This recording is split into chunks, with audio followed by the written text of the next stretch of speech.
నా పేరు ఎడవల్లి వెంకటేశ్వర్లు అండి. ఇక్కడ శాంతినగర్ టర్నింగ్లో ఇక్కడ 6 కోట్లు కింద 6 కోట్లు పైన ఉన్నాయండి. ఇవి 1973లో మా ఫాదర్ కొన్నాడు పట్టా స్థలము.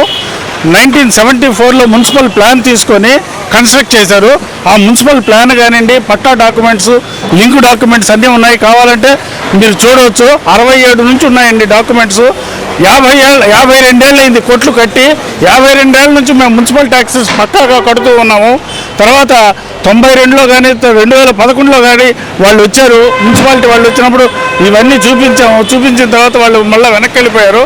కానీ ఇప్పుడుండే కమిషనరు చాలా కక్షపూరితంగా మా మీదకి వచ్చి ఎట్లయినా కానీ దీన్ని పడగొట్టాలనే ఉద్దేశంతో దౌర్జన్యంగా వచ్చి జేసీబీలు కానీ మిషనరీ తీసుకొచ్చి ఇక్కడుండే కొట్లల్లో ఉండే దాదాపు ఒక 20 కుటుంబాలు 30 కుటుంబాలు ఉన్నాయండి. వీళ్ళని రోడ్డును పడేస్తున్నాడు. ఇది నేను సంపాదించింది కాదు, ఈరోజు కట్టింది కాదు, 50 ఏళ్ల క్రితం మా ఫాదర్ కట్టింది. అప్పటి నుంచి ప్లాన్లు ఉన్నాయి, కాగితాలు ఉన్నాయి, ట్యాక్సులు రెగ్యులర్గా పే చేస్తున్నాం. అయినా కానీ ఎందుకనో మున్సిపాలిటీ వారు ఈ రకమైన చర్యలు తీసుకుంటున్నారు, మాకు అర్థం కావడం లేదు. ఈ కాగితాలన్నీ మీడియా వారు కూడా చూడొచ్చండి. ఇది 1974లో మున్సిపాలిటీ వాళ్ళు ఇచ్చిన ప్లాన్ అండి. ఇదే సైట్ ప్లాను. మాకు నోటీస్ ఇవ్వండి. ఏదైనా కావాలంటే ప్రభుత్వానికి ఇవ్వడానికి మేము ఎప్పుడు ఇది కాము, ప్రభుత్వానికి ఇస్తాం మేము. కాకపోతే దానికి తగిన డ్యూ ప్రాసెస్ ఉంది కదా, ఆ డ్యూ ప్రాసెస్ ప్రకారం చేయాలి. అంతేకాకుండా దీంట్లో ఇదే విధంగా ఉన్నప్పుడు 92లో స్టే ఆర్డర్ కూడా ఉమ్మడి ఆంధ్రప్రదేశ్లో ఉన్నప్పుడు స్టే ఆర్డర్ కూడా తీసుకొచ్చున్నాము. అది స్టిల్ వ్యాలిడ్.